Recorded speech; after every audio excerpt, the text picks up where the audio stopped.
24 दिसंबर का आगाज़ हो गया है, दिन है इतवार का। तहरीक इंसाफ की अटैकिंग जो हिकमत अमली है वो कामयाब हो गई है। पीटीआई ने ये फैसला किया कि अब जो नवाज शरीफ का एक मोहरा है जो कि बदतरीन पाकिस्तान की तारीख के इलेक्शन करवाने जा रहा है, पाकिस्तान की तारीख के। और देखें, किसी ने सोशल मीडिया पे बड़ा ज़बरदस्त लिखा कि ये शरीफ इलेक्शन हो रहे हैं, शफाफ इलेक्शन नहीं हो रहे। तो साफ और शफाफ इलेक्शन की बजाय ये शरीफ और ख़राब इलेक्शन होने जा रहे हैं, पाकिस्तान की तारीख के बदतरीन इलेक्शन होने जा रहे हैं। और तहरीक इंसाफ की जो हिकमत अमली है वो ऐसे कामयाब हो गई है कि तहरीक इंसाफ जिस तरह से मामला अदालतों में लेकर गई है, जैसे सुप्रीम कोर्ट लेकर गई है, और लास्ट वीडियो में मैंने आपको बताया कि सुप्रीम कोर्ट में अब ये कंटेम्प्ट भी तहरीक इंसाफ फाइल करने जा रही है। तो अब तहरीक इंसाफ की हिकमत अमली ऐसे कामयाब हुई है कि पहला एक लेटर सामने आ गया है, और ये डिस्ट्रिक्ट इलेक्शन कमिश्नर लाहौर ने ख़त लिखा है। ये ख़त उन्होंने लिखा है किसको, जो सूबाई इलेक्शन कमिश्नर है उनको, और ये उन्होंने कंप्लेंट की है। और कंप्लेंट करने वाले कौन है? ये डिस्ट्रिक्ट इलेक्शन कमिश्नर हैं, ये इनका नाम है अब्दुल वदूद खान।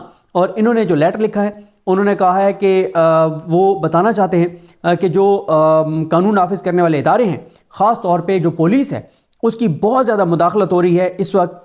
जो रिटर्निंग ऑफिसर्स हैं उनके कामों में टेलीफोन पर बहुत कोशिश की गई है जो कि किसी तरह से जो है वो किसी तरह से इस मामले को ख़त्म कराएं, उनको बताएं, लेकिन नहीं हुआ। उन्होंने लेटर लिखकर सूबाई इलेक्शन कमिश्नर को कहा है कि ये मामला आईजी के साथ और चीफ सेक्रेटरी के साथ जो है वो टेकअप किया जाए। और उन्होंने ये लिखा है कि खुली मुदाखलत कर रही है पुलिस जो है इस सारे मामले के अंदर, और अभी तक पुलिस जो है उसको कहा भी गया है लेकिन वो नहीं मान रही। अब मामला ये है कि देखें, ये अब तहरीक इंसाफ के हक़ में तीसरी बड़ी गवाही आ रही है। पहली गवाही लाहौर पेशावर हाई कोर्ट के चीफ जस्टिस के जो रिमार्क्स थे, दूसरी जस्टिस अतर मिनल्ला के जो रिमार्क्स थे, तीसरी ये जो अब लेटर है, इसमें मैं अलग से भी ये करूँगा कि किसने क्या क्या कहा है, क्या क्या चीज़ें कही हैं, क्या क्या रिमार्क्स हैं, क्या क्या चीज़ हुई है। लेकिन तहरीक इंसाफ की ये कामयाबी है कि उन्होंने जो मामला उठाया है, देखें, इसलिए तहरीक इंसाफ बार बार कह रही थी कि ये जो ब्यूरोक्रेट्स हैं इनको रिटर्निंग ऑफिसर जो है वो ना लगाया जाए। तहरीक इंसाफ चाह रही थी कि डिस्ट्रिक्ट जो जुडिशरी के जजेस हैं वो हों, क्योंकि अगर वो होते तो शायद इतनी ज़्यादा इस तरह से सूरत हाल ना होती। कि आप देखें ना, रिटर्निंग ऑफिसर बेबसी का इजहार कर रहे हैं कि हमारे काम में मुदाखलत करिए पुलिस। और आज की जो सबसे डैमेजिंग वीडियो है वो तो कैसर अलाई साहिबा की है, और जिस तरह से जो मुनिस अलाई साहब की वालदा हैं, जिस तरह से उनसे कागजात नामजदगी छीने जा रहे हैं। और तहरीक इंसाफ के बाकी लोगों को भी ये काम करना चाहिए था कि जब रिटर्निंग ऑफिस जाएँ, रिटर्निंग ऑफिसर के पास जाएँ, कागजात नामजदगी लेने जाएँ या जमा कराने जाएँ, तो पीछे उनके 3-4 लोग हों जो कैमरे पे वीडियो बना रहे हों छुप के, ताकि जिस तरह से ये वीडियो आई है कि जैसे कागजात नामजदगी छीने जा रहे हैं तो इस तरह से सूरत हाल हो। तो तहरीक इंसाफ की जो हिकमत अमली है उसकी ये पहली कामयाबी है कि इस तरह से डिस्ट्रिक्ट रिटर्निंग ऑफिसर जो है उसने, जो डिस्ट्रिक्ट इलेक्शन कमिश्नर है, उसने लिखा है कि रिटर्निंग ऑफिसर्स के मामलात में इस तरह से नंगी और गंदी मुदाखलत हो रही है, कोशिश के बावजूद मुदाखलत नहीं रोक सके, इनको तो बुलाना चाहिए। और ये अब देखें, काजी फाइज ईसा साहब वो मेन किरदार हैं जिन्होंने इन रिटर्निंग ऑफिसर्स को लगाया है। हाई कोर्ट ने तो उनको उड़ा दिया था। हाई कोर्ट तो इस बात पर कन्विंस हो गई थी कि ये साफ शफाफ इलेक्शन नहीं करवा सकते, लेकिन काजी फाइज साहब ने क्या किया? काजी फाइज साहब ने उठा के इनको दोबारा मुसलत कर दिया और इनके हक़ में दलाइल दिए। वो आप वीडियो देखें ना, जो काजी फाइज साहब ने जो इनके हक़ में दलाइल दिए थे, यानी जज के मनसब पे बैठ के उन्होंने इनके हक़ में दलाइल दिए थे कि ये तो बड़े गैर जानबदार लोग हैं, ये पॉलिटिकल लोग नहीं हैं। तो ये हो गया मामला। अब ये बात तो तय हो गई है कि पीटीआई को लेवल प्लेइंग फील्ड नहीं मिल रही। दूसरा जो मामला है वही है कि पीटीआई ने सैकड़ों शिकायत इलेक्शन कमीशन को भिजवा दी हैं।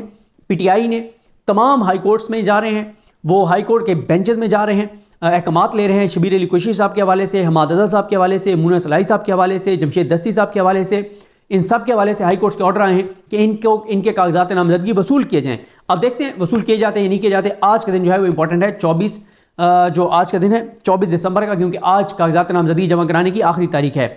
और एक और ये भी अच्छा किया chief justice Lahore high court ने कि उन्होंने 3 दिन के लिए हाई कोर्ट को कहा कि खुली रहेगी, क्योंकि केसेस की समाअत होगी जुमा हफ्ता इतवार, तीनों दिन हाई कोर्ट खुली रहेगी, क्योंकि इतवार को ऐसी छुट्टी होती है। 25 दिसंबर को भी जो है वो सरकारी छुट्टी है, लेकिन हाई कोर्ट जो है वो लाहौर हाई कोर्ट के बेंचेस जो हैं वो मौजूद होंगे केसेस की समाअत करने के लिए। एक और बड़ी कल डेवलपमेंट हुई है, वो ये हुई है कि इमरान खान साहब का जो तोशाखाना केस में जो इमरान खान साहब का फैसला मुअत्तल करने के हवाले से जो जस्टिस आमिर फारूक साहब ने और जस्टिस तारिक महमूद जहांगीरी साहब ने फैसला दिया था, उसको चैलेंज करने के लिए तहरीक इंसाफ के जो वकील हैं लतीफ़ खोसा साहब और خرم لطیف کھوسہ جو ان کے بیٹے ہیں، ان کے جو ایک کلرک ہیں، انہوں نے اب لیٹر لکھا ہے چیف جسٹس پاکستان کو کہ ہمارا کلرک جو ہے وہ گیا اور اپیل دائر کرنے کے لیے اس سے موبائل چھین لیا گیا، اس کو جو ہے وہ ایک طرح سے جرگمال بنا لیا گیا، اور اس طرح سے ہوا ہے، اس سے جو ہے وہ ڈاکومنٹ چھینے گئے۔ یہ ساری چیزیں انہوں نے پورا ایک لیٹر لکھ کے اور چیف جسٹس کے نام لکھ کے انہوں نے چیف جسٹس کو بتایا ہے کہ قاضی فائز عیسیٰ صاحب کی ناک نیچے ان کی اپنی سپریم کورٹ کے اندر کیا ہو رہا ہے۔ اب دیکھنے ہیں کہ اس کے اوپر کارروائی ہوتی یا نہیں ہوتی۔ اس سے پہلے خواجہ حارث صاحب نے بھی خط لکھا تھا، جس دن عمران خان صاحب کا 5 اگست کو فیصلہ آنا تھا، اس دن لاہور ہائی کورٹ کا فیصلہ جو ہے وہ لاہور ہائی کورٹ میں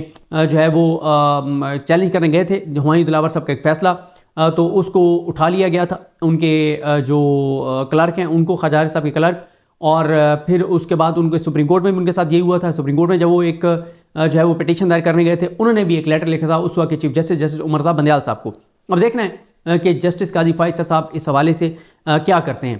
تو یہ والا معاملہ ہے، اور دیکھیں آج بھی اب جن کے ہائی کورٹ نے آرڈر کر دیے، اگر پھر بھی ان کے کاغذات نامزدگی نہیں لیے جاتے تو پھر ظاہر ہے یہ ایک کنٹیمپٹ آف کورٹ ہوگا، کنٹیمپٹ آف کورٹ ہوگا، اور اس کے اوپر کارروائی بھی ہو سکتی ہے۔ باقی نگران وزیر اعظم کہہ رہے ہیں کہ اگر ہمیں لیول پلینگ فیلڈ کے حوالے سے کچھ شکایت آئی تو ہم اس کو دیکھیں گے۔ ان کی کوئی اس طرح سے تو بیچاروں کی کیا پتہ ہی ہے سب کو کہ ان کی کیا ورتھ ہے یا کیا ان کی اتھارٹی ہے، لیکن پھر بھی تحریک انصاف کو چاہیے کہ نگران حکومتوں کو بھی وہی شکایات جو الیکشن کمیشن کو دی ہیں، وہ ایک شکایت اس کی کاپی پیسٹ ہی کرنا ہے، وہ نگران حکومتوں کو بھی دے دیں، تاکہ ان کے بھی وہ یہ نہ رہے کہ ہمیں پتہ نہیں ہے۔ نگران حکومتوں مطلب ویسے تو نگران حکومت بھی پوری طرح سے اعلی کار بن گیا، اور پورے میں یہ نگران حکومت کی مشینری ہے نا، یہ ساری پولیس اور بیوروکریسی وہ ساری پوری طرح انوالو ہے، لیکن پھر بھی تحریک انصاف کو ان کو بھی درخواست دینی چاہیے اور تحریک انصاف کو یہ سارا معاملہ اٹھانا چاہیے۔ باقی آج 131 دن ہو گئے ہیں نگران حکومت کو، پاکستان کی تاریخ کی طویل ترین نگران حکومت ہے، اس سے پہلے 130 دن تک نگران حکومت رہی ہے، 131 دن ہو گئی ہے، تو یہ ریکارڈ جو ہے موجودہ نگران حکومت کے کھاتے میں آ گیا ہے۔ ایک اور ڈیولپمنٹ وہ یہ ہے کہ جناب یہ ایک پارٹی ہے جناب، اس پارٹی کا نام ہے ہم عوام پاکستان۔ انہوں نے الیکشن کمیشن میں درخواست دی ہے کہ جناب ہمیں بلے کا نشان دیا جائے، اور وہ کہتے ہیں کہ الیکشن کمیشن ہماری پہلے سے جمع درخواست منظور کرے اور ہمیں بلے کا نشان الاٹ کرے۔ یہ اب ایک نامعلوم پارٹی ہے یا غیر معروف یا پتہ نہیں کون، لیکن محب وطن پاکستانی ہوں گے، اس طرح کے محب وطن پاکستانی ہوتے ہیں۔ تو یہ ایک محب وطن پاکستانی ایڈیشنل سیکرٹری جنرل ہیں اختر زمان خان، انہوں نے پریس کانفرنس بھی کی اور انہوں نے کہا کہ رات کو الیکشن کمیشن کی طرف سے جو فیصلہ آیا اس نے قانون کے سامنے ثابت کیا کہ اس ملک میں آئین اور قانونی سب کچھ ہے، اس میں کوئی شک نہیں ہے۔ رات الیکشن کمیشن نے جو فیصلہ جاری کیا ثابت ہوا کہ اس ملک میں آئین بھی ہے، قانون بھی ہے، سب کچھ ہے، بالکل اس میں کوئی شک نہیں ہے۔ وہ کہتے ہیں ہمارا اس سے قبل انتخابی نشان تالا تھا، لیکن گوشوارے جمع نہ کروانے پر وہ واپس لے لیا گیا تھا۔ ہم الیکشن کمیشن سے استدعا کرتے ہیں کہ ہمیں بلے کا نشان الاٹ کیا جائے، اور انہوں نے کہا کہ یہ غلط فہمی ہے کہ یہ عمران خان کا نشان ہے، اور عمران خان صاحب نے پہلے الیکشن کمیشن سے ترازو مانگا تھا، ہمیں آئین کے تحت یہ حق ہے کہ ہم الیکشن کمیشن سے استدعا کریں۔ تو یہ جناب 2 لائنوں کی انہوں نے اپلیکیشن دی ہے، اور وہ کہتے ہیں کہ ہمارا عزم استحکام پاکستان، ہماری منزل اسلامی صدارتی نظام، ہم عوام پاکستان۔ واہ، یہ بڑی شدید محب وطن پاکستانی لگتے ہیں، تھوڑے نہیں، بہت شدید محب وطن پاکستانی۔ اور جناب یہ ان کی ایک درخواست ہے، اور یہ کل الیکشن کمیشن گئے ہیں، اور یہ ان کی 2 جو ہے وہ ایک ہی اپلیکیشن ہے، بہرحال یہ بھی ایک معاملہ ہے۔ ویسے الیکشن کمیشن جس طرح سے انصاف کرنے پر تلا ہوا ہے تو کوئی پتہ نہیں ہے کہ الیکشن کمیشن کچھ بھی کر دے۔ باقی کے پی کے الیکشن نے جو ہے وہ حکومت کو بتایا، کے پی کے حکومت نے کہا ہے جناب وفاق سے کہ ان کو ایف سی چاہیے، کیونکہ وہ یہ کہتے ہیں کہ ان کے پاس 42,000 کی سیکیورٹی کی کمی ہے۔ وہ کہتے ہیں کہ جناب انتخابات کے لیے 1,34,000 سے زیادہ سیکیورٹی اہلکار درکار ہے، اور حکومت کے پاس 90,000 سے زیادہ سیکیورٹی اہلکار موجود ہیں۔ صوبے میں 4,812 پولیس اسٹیشن حساس ترین اور 6,581 حساس قرار دیے گئے ہیں، اور وہ کہتے ہیں کہ کے پی کے میں 15,737 پولنگ اسٹیشن جو ہیں وہ بنائے جائیں گے، اور ساتھ ہی وہ کہتے ہیں کہ جناب یہ سارا کچھ ہم کر رہے ہیں لیکن ہمیں 42,000 سیکیورٹی اہلکاروں کی کمی ہے۔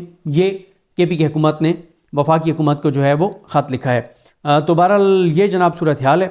پی ٹی آئی جو ہے انہوں نے ان کی کامیاب حکمت عملی اٹیکنگ اس وقت، کیونکہ وہ اٹیک کر رہے ہیں اور قانونی طور پہ گھیر لیا انہوں نے نواز شریف کے اس مورے کو جو کرپٹ ترین الیکشن کرانے جا رہا ہے، اس مورے کو انہوں نے گھیرا ہے اور یہ معاملہ انہوں نے اٹھایا ہے.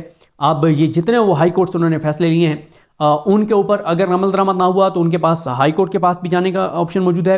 الیکشن کمیشن کو جو انہوں نے درخواستیں دی ہیں، اگر الیکشن کمیشن نے اس کے اوپر کچھ نہ کیا تو اس کو ڈائریکٹ وہ سپریم کورٹ میں بھی چیلنج کریں گے. تو اب تک تحریک انصاف کی حکمت عملی جو ہے وہ کامیاب جاری ہے. مجھے اپنی دعا میں یاد رکھیں. اللہ کریم ہم سب کا حامی ناصر ہو. اللہ حافظ.